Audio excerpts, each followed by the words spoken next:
Aduh, ini ngobrol-ngobrol tentang kondisi anak zaman sekarang ini ya. Banyak anak yang mereka malah lebih nyaman curhatnya dengan temannya.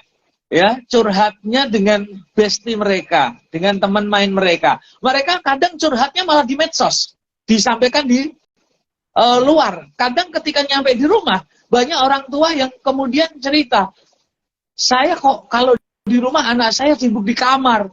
Mereka itu sibuk dengan dunianya gitu ya. Orang tua banyak yang kemudian merasa kurang dekat dengan anak. Sebetulnya kenapa bisa demikian ini Kang Haru? Apakah memang zamannya seperti itu atau memang harusnya orang tua itu seperti dulu? Seperti dulu itu anak pas pulang nyambut nyium tangan orang tua, ngajak ngobrol, diskusi, makan bersama dan sebagainya. Apakah ini memang fenomena di zaman no atau memang ada salah dalam pola pengasuhan ini? Iya, kalau menurut saya Mas Aris ya, Bapak Ibu sekalian ya tentu masing-masing juga punya pengalaman ya, kita sharing aja. Jadi ya sekarang disebut zamannya begitu ya betul ya.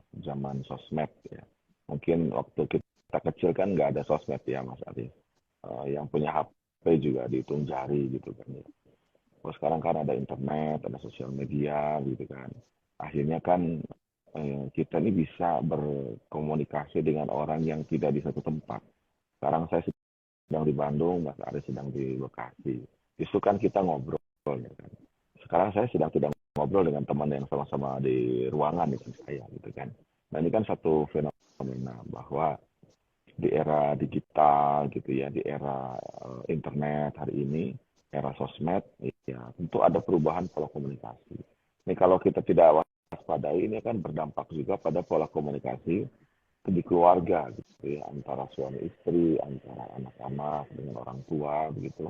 Yang kalau tidak kita antisipasi, ya kita ini dekat tapi jauh gitu ya.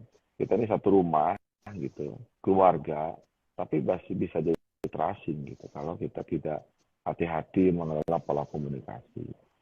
Jadi mungkin ada saatnya juga kita harus membatasi juga penggunaan gadget ya pada anak gitu ya, membatasi interaksi mereka di sosial media begitu.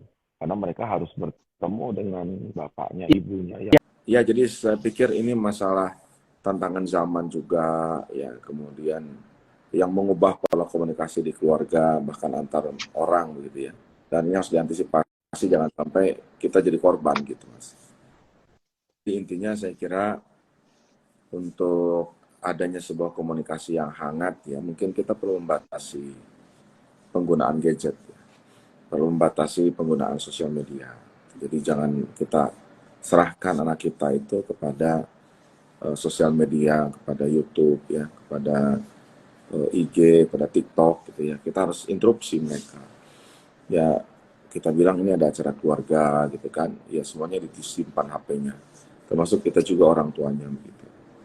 Ya harus ada waktu-waktu tertentu kita bicara dengan mereka, kita jalan dengan mereka ya kan.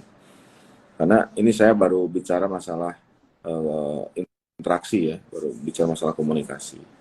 Jadi memang harus diinterupsi si interaksi anak-anak kita dengan gadget, dengan internet itu gitu.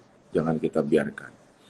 Nah setelah itu baru kita bicara tentang kalau kita ingin dipercaya oleh anak-anak kita, maka kita harus percaya juga sama anak-anak kita. Karena pola komunikasi itu kan timbal balik ya. Kalau mereka kita percaya, mereka akan percaya sama kita. Tapi kalau misalnya kita nggak percaya sama mereka, mereka juga nggak percaya sama kita. Apalagi kita ngasih contoh yang nggak bagus ya. Misalnya kita ya ngajarin bohong gitu ya, nggak sengaja gitu. Misalnya ada orang nyari kita, bilang bapak nggak ada gitu, atau ibu nggak ada ya. Dia kan akhirnya berpikir bahwa kalau ternyata boleh bohong gitu. Termasuk juga menepati janji. Kalau udah ada janji ya sudah. Kita berusaha semaksimal mungkin untuk menepati janji kita. Apalagi sama anak ya. Jadi jangan sampai ya kita terlalu sering ya atau ya mudah mengubah ya kesepakatan ya. Janji misalnya mau jalan gitu ya. Kemudian kita cancel, itu harus kita antisipasi begitu Mas.